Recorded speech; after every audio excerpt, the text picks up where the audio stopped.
Kai sat at the back of the office, in the corner desk nobody else wanted. The fluorescent light above him buzzed and nobody had fixed it in 3 years.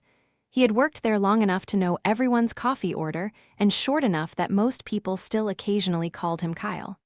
He was 26, broad-shouldered in the wrong way, the kind of heavyset that people politely looked past at parties. He bought medium shirts that were too small and large shirts that made him look like he was hiding, and he alternated between them without resolution. He ate lunch at his desk because the office kitchen had exactly one round table and it was always full by noon.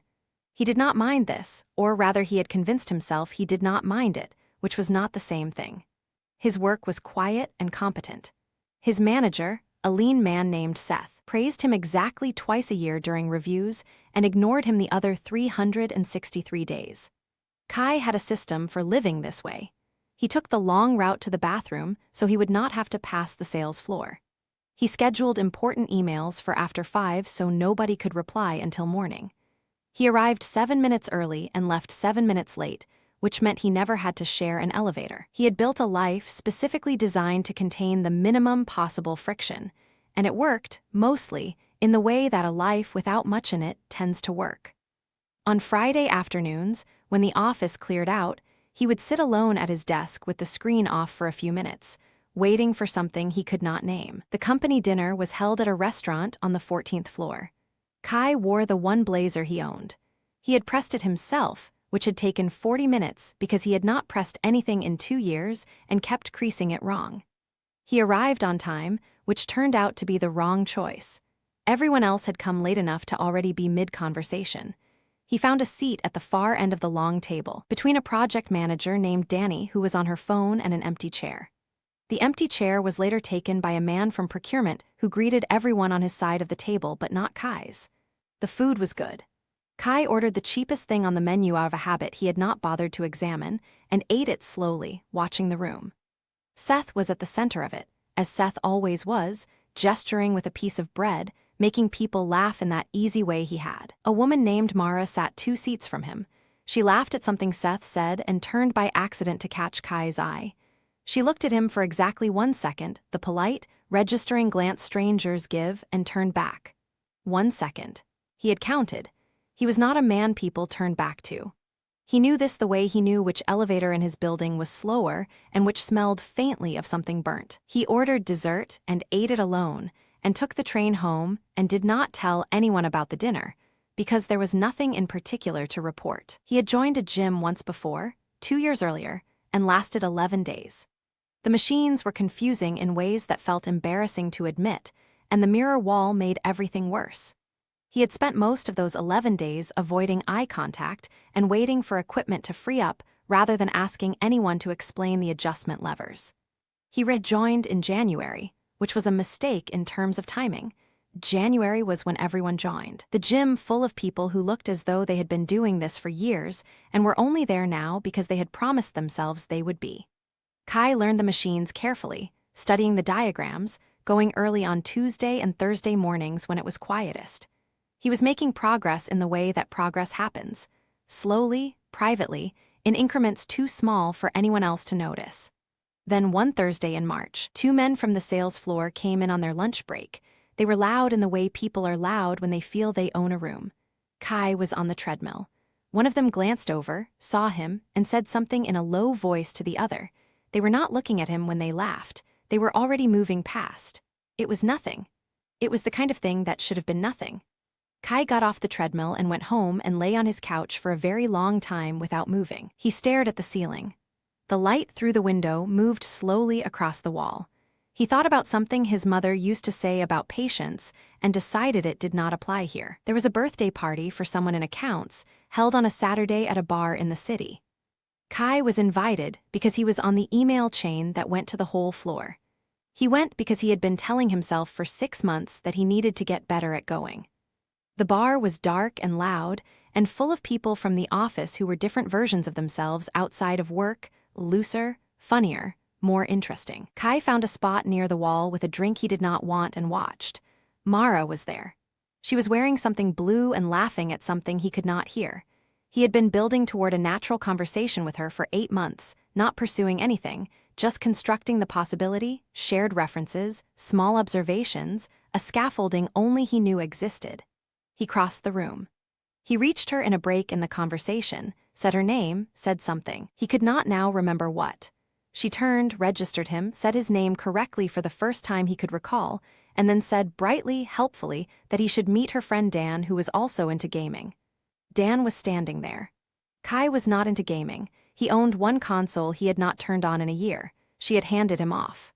Not cruelly, not intentionally, she had looked at him and thought, gaming. He stood with Dan for 10 minutes discussing a game he had never played, then went home, sat in the dark, and stayed there for a long time. He quit on a Tuesday.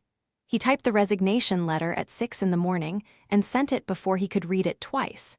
He had enough money saved, not a lot enough. He found a flat outside the city, 2 hours by bus, in a town he had passed through once on the way somewhere else and remembered because of the bakery that opened at 5 in the morning and the particular quality of the quiet. He did not tell anyone where he was going. He told his landlord he was leaving and gave a forwarding address. His mother called twice in the first week. He called back both times, said he was fine, said he needed time, said he would explain later. He did not explain. He packed 2 bags and took the bus and stood in the rented room looking at the window. The ceiling was low and the walls were plain and there was 1 chair and a table and a narrow bed, and he thought, now. He did not have a plan exactly, just a direction. He was going to become something else. He did not know what. He only knew that the life he had been living was designed to make himself invisible, and he had been so successful at it that he had disappeared without anyone noticing while he was still there. He bought running shoes. He bought a cheap set of weights and left them stacked under the window. He set an alarm for 5 in the morning, turned the phone face down on the windowsill, and went to sleep. The first month was bad. Running 2 kilometers left him gasping at the roadside with his hands on his knees, watching the grass, waiting for his vision to clear. He ate differently, not carefully at first, just less, and then more carefully as he read and learned what he was doing. He made mistakes. He overtrained and had to rest for a week. He ate poorly for 3 days in a row because there was nothing in the town that sold what he needed, and he was too tired to take the bus to the city. He got back up. He ran again. He learned to cook from a cookbook he found on the flat's 1 bookshelf, making the same 4 meals on rotation for 2 months until he could do them without checking the page. He did not own a scale. He did not weigh himself. He only knew that his running shoes wore out after 4 months, and the new pair felt different, lighter, or maybe his feet were different. He read at night. Not the fragmented reading of before, articles half-remembered, news that made him feel faintly anxious, but long books, slowly, with a pencil. He had not known he was the kind of person who reads slowly until he tried it. The room was quiet. The town was quiet. He woke at 5 and ran before the light came up, and the day unfolded in front of him like something simple, and he moved through it 1 piece at a time without anyone watching. He had been gone 11 months when he looked in the mirror and did not quite recognize himself. Not in a dramatic way. He did not stop and stare. He was brushing his teeth and noticed, the way you notice a change in a photograph rather than in the moment it happened. He was lean, not in the concave, slightly gray way of someone who had crash dieted, but lean in the way of a person who had spent a year moving every single day. His face had a different geometry. His jaw was visible. His shoulders had a shape they had not had before. He stood looking at himself for a moment, not with satisfaction exactly, but with the mild curiosity of a traveler who looks around and realizes he has come much further than he thought. He ran that morning, the same route he had been running for months, along the narrow road and back through the field edge before the light was fully up. He ate breakfast. He called his mother and told her he was fine and that he would be coming back soon. She asked where he had been all this time. He said somewhere quiet. He did not mention how he looked. He had not sent any photographs. He had not been on any social platform. As far as his old life was concerned, he had simply stepped out of the frame 11 months ago, and the frame had closed behind him.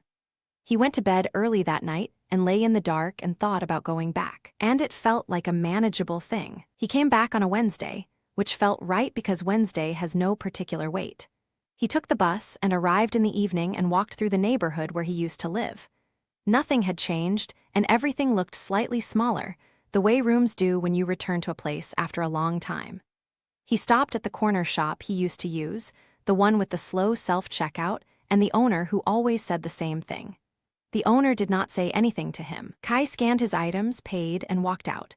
He stood on the pavement outside and understood quietly that no one had recognized him. He was not invisible in the old way anymore. He was present enough to be looked at and not placed.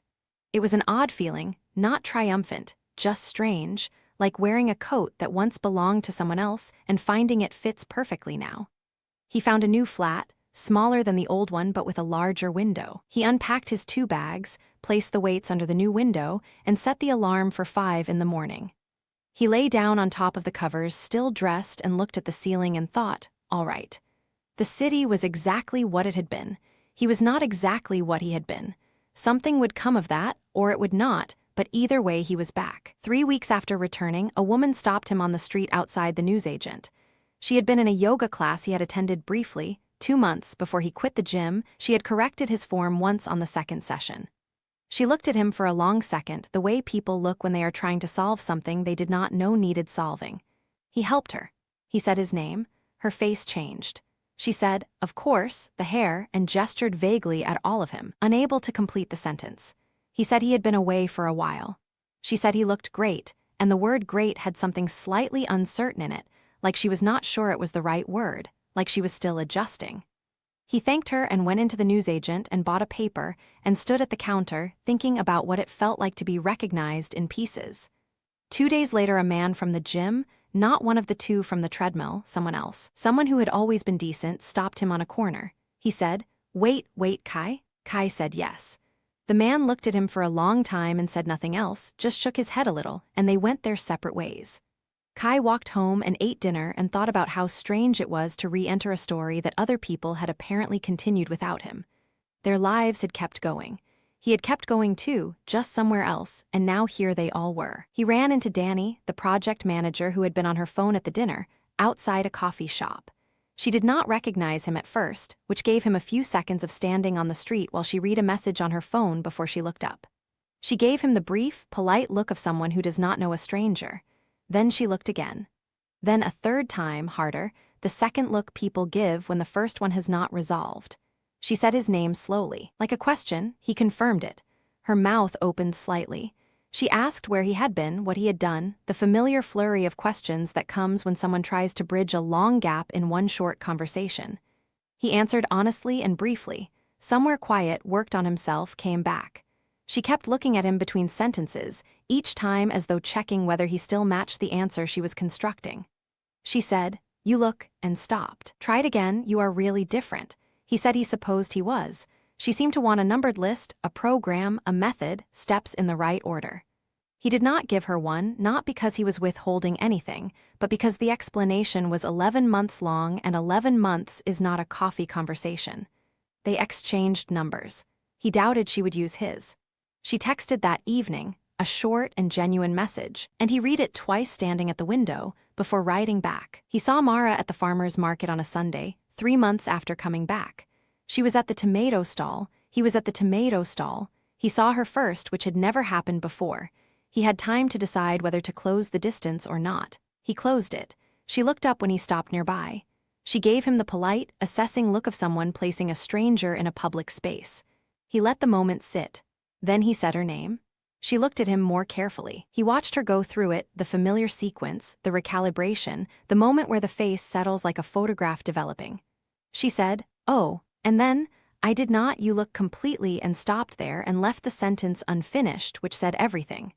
They talked for a few minutes the way people talk when both are managing something. She was warm. She asked how he was and he said well, meaning it. She did not hand him off to anyone. She was looking at him in a way she had not looked at him before, and he noticed it, not with satisfaction, not with bitterness, just as a piece of information, the way you notice a door standing open that was always closed. The world was resorting him into a different category. He had not done any of it for that reason. Noticing it did not change that. But it was real, and it was strange, and the tomatoes were very good. Seth was in the elevator when Kai stepped in at the lobby. Seth was on his phone, the doors closed. Kai said hello. Seth glanced over, said hello back with the fractional attention you give strangers in an elevator and returned to his screen. 3 floors up, Seth looked over again. The slight double take, the narrowing. Seth said, wait, are you? He got the name wrong. Kai corrected him. Seth stared. He said, "Seriously?" Kai said, "Seriously." Seth seemed genuinely unsettled in a way that Kai found quietly interesting. Seth had never been unsettled by Kai before. Kai had been furniture in Seth's world, present, functional, unregistered. Now Seth was searching a file and finding it out of date. He asked the same questions Dani had asked, in roughly the same order. Where did you go? What did you do? What did you eat? How far did you run? Kai answered in the same way, briefly, honestly, without the numbered steps Seth wanted. The elevator reached Seth's floor. He stepped out and then turned back before the doors closed and looked at Kai one more time, something unresolved in his expression. Kai met his gaze without particular feeling. The doors closed. He pressed the button for the next floor and thought about very little. He had spent 3 years in that building wanting Seth to see him. He noted that Seth had now seen him. He noted that this registered somewhere between mildly interesting and nothing at all. One morning in October, he was in the new gym, small, not especially nice, quiet at 7 when the 2 men from the sales floor came in. He recognized them immediately. They did not recognize him. They were the same as before, the same comfortable loudness, the same easy occupation of space. He was at the weights. He kept working. He watched them without drama.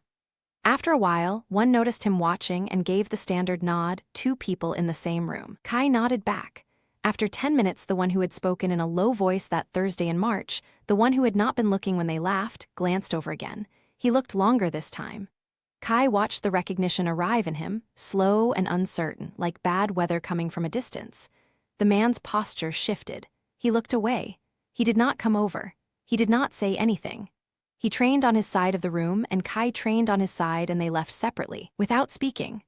Kai took the long way home along the canal and noticed the leaves were going. He was not angry. He had not been angry in a long time. He had spent the anger a long time ago, lying on his couch in the dark, and what was left now was not forgiveness exactly, just an absence. A space where something heavy used to be that he had quietly set down somewhere along the road outside that small town. He ran his usual route the next morning, along the canal and past the bakery and back through the quiet street with the single oak that was beginning to turn. Same route he had run for months now. Same time, same pace, more or less the same weather. Nothing had changed between yesterday and today except that those 2 men had seen him and had nothing to say. He had spent a year turning himself into someone who could not be looked past. He had done it alone, in a quiet room, with no audience, which was the only way anything real had ever gotten done for him. He did not feel vindicated. He did not particularly feel anything about them at all. What he felt, more than anything, was the canal moving alongside him and the early light on the water, and the way his body moved through the morning air, like something that belonged here, like something that had found its place. There was a coffee shop near the end of the route that opened at 6. He went in after the run, sat at the window table, ordered his usual. The woman behind the counter had learned his order by the 3rd week. She had it ready before he sat down. He sat at the window and watched the street come to life and drank his coffee slowly. The city moved outside the glass without particular ceremony. He was, for the first time in a long time, simply present in it, not managing the distance between himself and the world, not calculating the minimum friction, just there. That was the thing he had been waiting for that Friday afternoon with the screen off at his desk. He had not known then what it would cost to find it, but here he was.